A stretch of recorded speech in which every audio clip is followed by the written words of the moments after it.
When looking at the first goal and outcome for students using emerging web technologies to design content for students, I thought about this post that I did on asynchronous discussion and learning facilitation. And because of the nature of online learning, students are inevitably going to be able to work are going to have to work sometime on their own.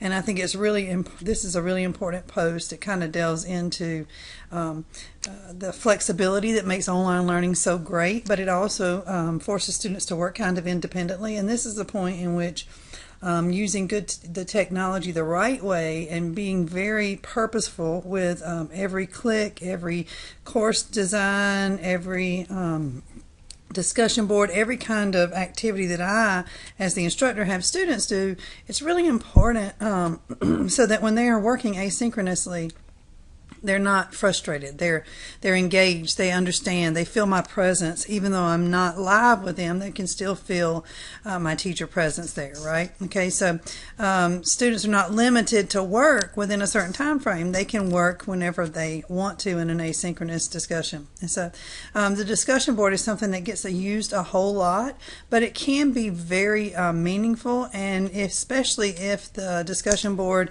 allows for more than just focus on answering a question, but interaction between peer to peer. So I really like using discussion board. And I like to look at what asynchronous learning is by looking at what it's not there. So you can see that on this post there. Face-to-face is the most common type of synchronous, and then synchronous is when the instructor and the students are online at the same time and instruction is taking place. Collaborative asynchronous is when students are working on the same assignments but at different times, and then self-paced asynchronous is when students are working at a self-pace within a certain time frame.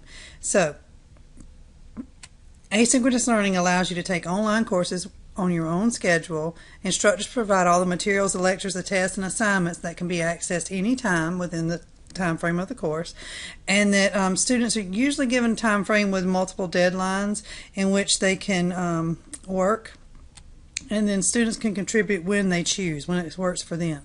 So asynchronous learning can get to feel like it's just you and as a student with the computer and not someone on the other end of the screen. So by using message boards and multiple means of communication, discussion groups, message boards, announcements, emails, feedback, there are so many opportunities to communicate with students, even though you are communicating asynchronously, so that it really each one of those communications helps you as the instructor really connect and build that relationship with the student, even though you're doing it in an asynchronous manner. So using the technologies, using videos, recording your own feedback with a video instead of just typing up your response, varying, sometimes having audio, sometimes doing a screen share like I'm doing now, and talking about what's on the screen as it goes, as you're going through. Okay.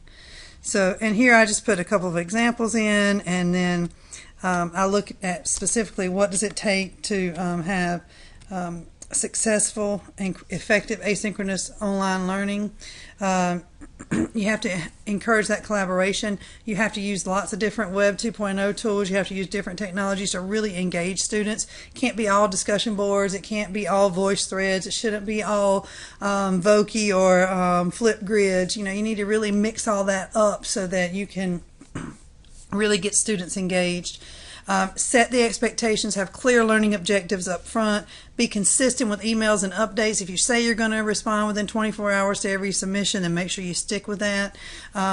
Respond to all emails within like 24 hours would be great. Develop an environment in which students feel comfortable sharing and discussing and interacting.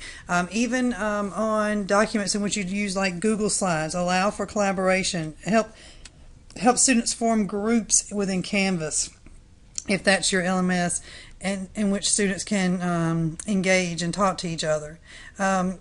include resource links. Like if a video is not working or something, make sure you update students, let them know this video is not working, please use this instead. And then you just want to make your course really engaging, and you want to make sure that you vary and differentiate your web 2.0 tools and your different means for not only your pedagogy but also for your assignments. Give some students some choice in the matter.